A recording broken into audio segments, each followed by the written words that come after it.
I thought I was Congratulations going to have for a that. nice, easy day, and then all that stuff broke yesterday. Jordan Hulls and Rhett Lewis, and then The the Evansville? IDS, Oh, the yes, ID, the IDS and the the Evansville IDS stuff. doing the story on Steve Aird, which was Yeah, that was that's interesting a big time investigation. thing. I mean, that might be as big a deal since Bob Knight, as far Yeah, it was. as the level of allegations, I will say, right? Well, and I mean, I think the alarming thing is, if you remember, and 3 years ago we went, and we saw some practices, and he had that big time class coming in 2019 that they thought was going to turn around the program. 15 of 25 players that Aird has recruited have either left the program by transferred, kicked off the team, or quitting volleyball. And according to this article, Evan Garricky did a pretty good job of investigating it from the IDS. Give him credit. Ran lengthy punitive drills, players that made mistakes that led to players vomiting, dismissing mental health claims by telling them to quit instead of going to seek counseling, and commenting on the weights of female players, saying that they were too fat or too skinny, which is obviously dicey when you're dealing with young women age 18 to 22. There's a fine line there, I think, between obviously, wanting to be in shape and being conditioned, but making comments about their appearance. Don't you think? Yeah, well, absolutely. Without question, there are certain things that you have to steer away from. And in reading the story, I'm like, all right, I wanted to not, most people they're going to read it and they're just going to jump and say, oh, they assume what they read, everything is true. I'm not saying it's not. I don't know, but I don't know. So I'm like, it's very interesting. It certainly has perked a discussion. And while there are 6 players that are talking, there's a lot that aren't. So, well, 4 from IU, 2 are from Maryland, one was no, from Maryland. Yeah, I thought it was 6 from IU and 2 others from Maryland. Or yeah, was it no, just 4 from 4? 4 from IU and 2 others from Maryland. Yeah, yeah, according to the story. Here's the thing: I tried to reach out and I said, "Hey, look, if Steve Aird wants to talk and refute any of this, I'm all ears." Have not heard back from IU on it.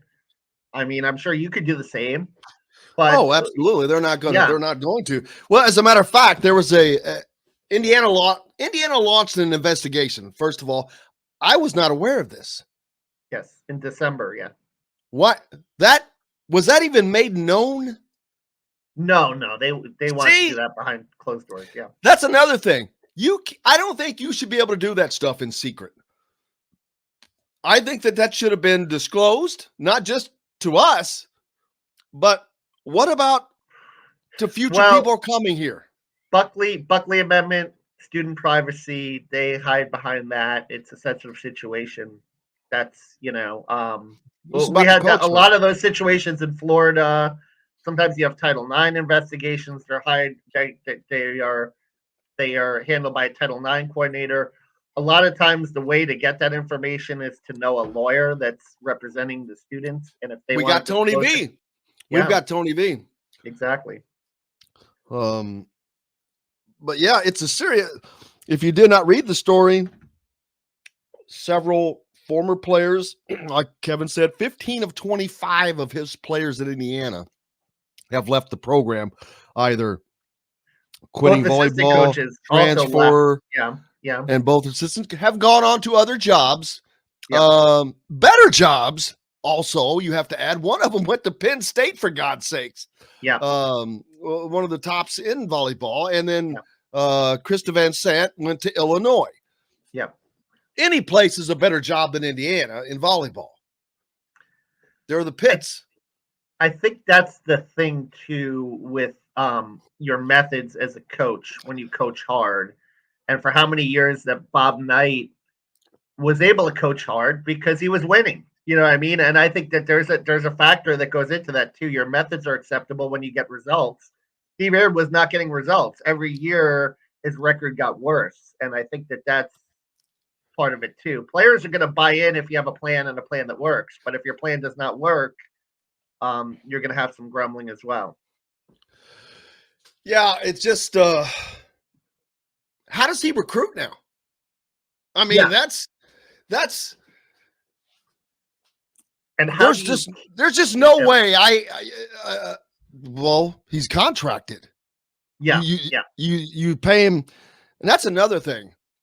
Why is the volleyball coach at Indiana making $256,000 a freaking year for a crap program? And I don't mean that negatively towards any of the players or anything. I'm just saying they haven't achieved squat. $256,000. He's made $1 million. Yeah. So in the 5 years he's been here, after this year, which will be his 5th season, he will have made over $1 million just here at IU, which is great for him. And this is not a crusade. I know Steve, and I like Steve. So I don't know, man. I don't want to jump to conclusions about that, about anyone. They found in the investigation that they couldn't fire him for cause, and if you let him go without cause, but they cut the investigation short. You have to pay half of his salary, so that would. But they also cut the investigation short, which nobody understood. They did it without speaking to any of the players. How do you do that? How do you conduct an investigation and not speak to any of these players that spoke to the IDS? Yeah. How is that an investigation? That sounds more like an opinion piece. Yeah, no, that's it's how they did it and how quickly they did it. But the and I think a lot of these players, I mean, the reason why they're not going public is kind of the fear of retribution, obviously, because they worry that Steve is very connected in the volleyball community, and it would maybe hamper their ability to transfer to other schools or to, restart their careers as well. You know what? But if the things that are being said are true, if they are, plenty of people know that. You know about it, and that word gets out, and that word will get out amongst that sport. So, you know what? I'm not really buying that. But they could also be anonymous like that they were in this story, and which I hate. I hate having multiple anonymous sources, because then anybody can become a source. Yeah. And make up whatever they want. But especially a situation like this, this doesn't seem like it was done very much in the open.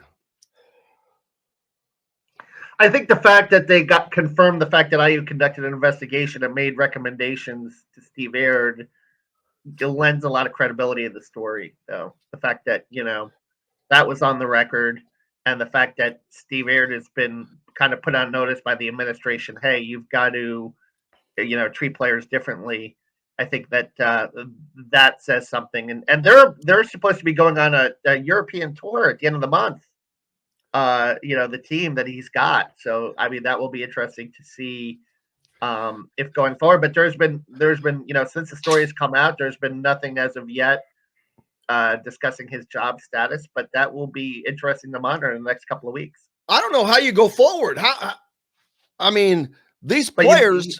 You've got this trip planned at the end of the month. What do you do? I guess you have maybe one of the assistant coaches run the trip or something. Aren't some of these players that they talk to on the team? No, they've all left the team. No, they've all left. Okay. Yeah. Though they had all left. Okay. Yeah, they have all left. And that's one side. The other side of the story, you have to ask yourself, is it just some people being soft? I'm not saying they are. I'm just saying you have to ask that question. You have to look at both sides. I mean, first of all, being a Division I athlete is not easy. It's not meant to be easy. If it was easy, everybody would do it. Yeah. And not only that, you have to be pushed. You have to be pushed. Now, there are limits and ways to do that, and that has changed and evolved with society over the last 30 years. Methods that used to be acceptable, that when I was coming up, how you were coached. Trust me, I've said this before. I had stuff happen to me as a freshman in high school in football that makes anything I've ever seen Bob Knight do look like Candyland crap. And being yelled at? Please. Are you kidding me? We were always yelled at. We were always told we were worthless. You don't listen to that crap. I can remember you expected it. You knew it was coming because that's what a coach does. So we would laugh about it at some point. Oh yeah, Say, I remember early in my so on the other side, I'm a little. Yep. Of course, I'm more old school, and I acknowledge that. Yep. So, but I'm like, man, I don't think I wasn't yelled at. Don't think I wasn't called a lot of things. Had the crap knocked out of me by a coach in football 3 times. I mean, oh yeah, I don't know.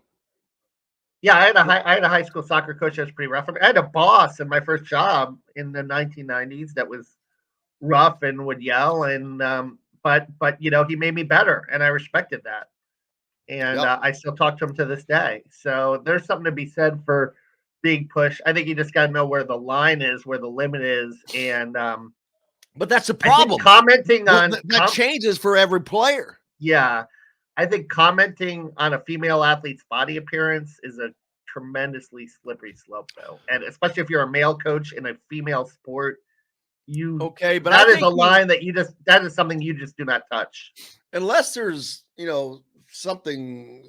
I think you have to eliminate the male female thing, though, because if you're, I don't care if you're male or female, if you're overweight in a position, the coaches are going to tell you. Well, they used to. Dude, you got to lose some weight, or you got to gain weight. You got to do this. But there's a way you say it, and there's a way. See, but that goes back to what I was just talking about. I guess. I mean, it's 2022. It's a very different era with body imaging and body shaming. I think you just got to be tremendously careful with that, and that impacts mental health. I mean, women can develop eating disorders, bulimia. There's a lot that can happen. How are college sports going to be able to continue? I don't know how they're going to continue with everyone's mental health issues, with NIL, with the transfer portal. I'm just the NCAA on the verge of collapse. I'm waiting for all of college athletics to just collapse like Rome, baby. It'll continue. There's too much money to be made, and there's too many people that are going to be able to, that are going to want to achieve. And I think that I still think it's in a good spot, but I do think that there are issues that need to be addressed, and times change, and you have to treat athletes, like you said, differently in 2022 than you did in 1990.